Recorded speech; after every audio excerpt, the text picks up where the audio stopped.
So that initial flashback scene we got, where she's talking about death row being nearby and the prisoners getting executed and how it's creating these evil spirits, and then her father, the abusive father, anytime you pair domestic violence with horror movies, it's such an effective tactic. It might be morally questionable, but when you have someone who can go from 0 to 100 and just snap, and you have this walking on eggshells environment, you've created an environment with great suspense and a perfect environment for horror films. And the actor who played the father, I thought he did a great job, very menacing. So all those flashback scenes I thought were great horror scenes. And then we got another scene midway through the movie. There's a twist where something you think is supernatural is just basic, ordinary human horror. And I like any time that horror movies do that. I think it really adds an interesting element. And then there's one other scene where someone's lying on the ground and they can't move, and the monster is menacing them and dragging its nails over top of their body. It's very Freddy Krueger.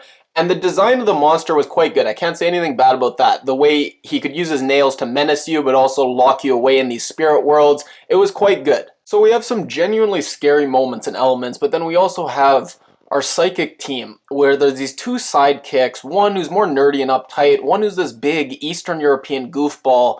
At one point he's slurping jello because he thinks that's flirtatious. At another point he leans in for a kiss, gets nothing but air. He reminds me a lot of Slippery Pete off Seinfeld, and as a team, they have good chemistry. I do like them, and I wouldn't mind seeing a weekly show where every week they battle a different ghost. And then we have our lead, and while I do like her, I think she's a presence. I think she carries these movies a lot of the time. I don't think she's the best for a really effective horror movie because she's a badass. She's tough.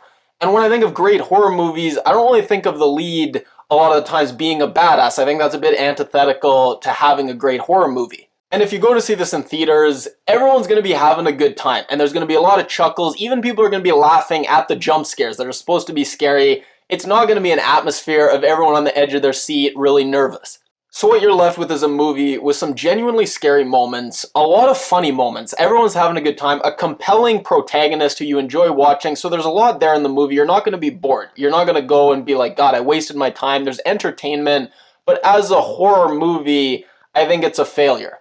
I think it fails at being a really scary movie. As far as being a kind of campy cult classic horror movie, I think it actually gets closer to achieving this, but ultimately fails at that as well.